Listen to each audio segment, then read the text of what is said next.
Okay, what we'll do is kind of go through maybe a little bit about the box drop jump. And when I say that, this is a pretty effective one, especially in season, to take beating off your legs maybe. And what basically we're talking about is when you walk off and then you're basically on the box drop, I call it, you hit the ground and then you jump up. But now remember, you're going to hit the ground in any of these positions, these three main ranges that you want. So with the bottom, I've had athletes walk off, hit the ground, and then jump up. They walk off, hit the ground, pause, and then jump up.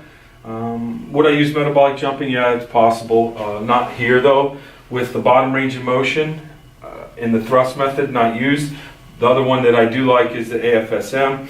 And to me, the order that this would work would be, honestly, if you wanted to put these in an order, you would do, let's say, you would go with pause on this in the bottom position.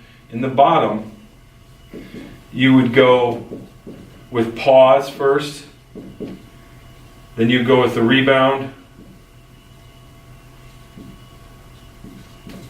and then you go with the ASFM method.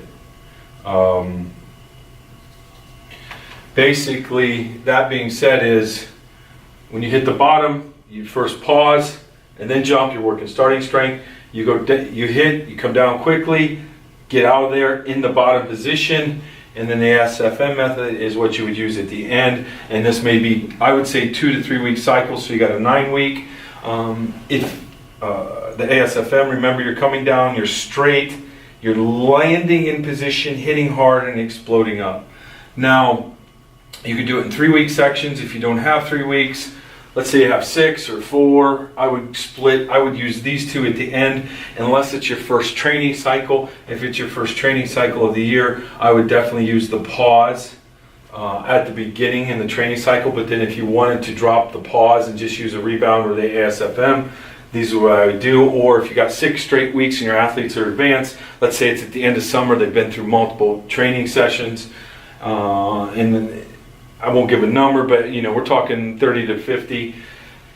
I could do ASFM all the time because my athletes are prepared for that. I'm even doing that during Triphasic because my athletes are prepared for that. But that's just an example of how that would work, okay?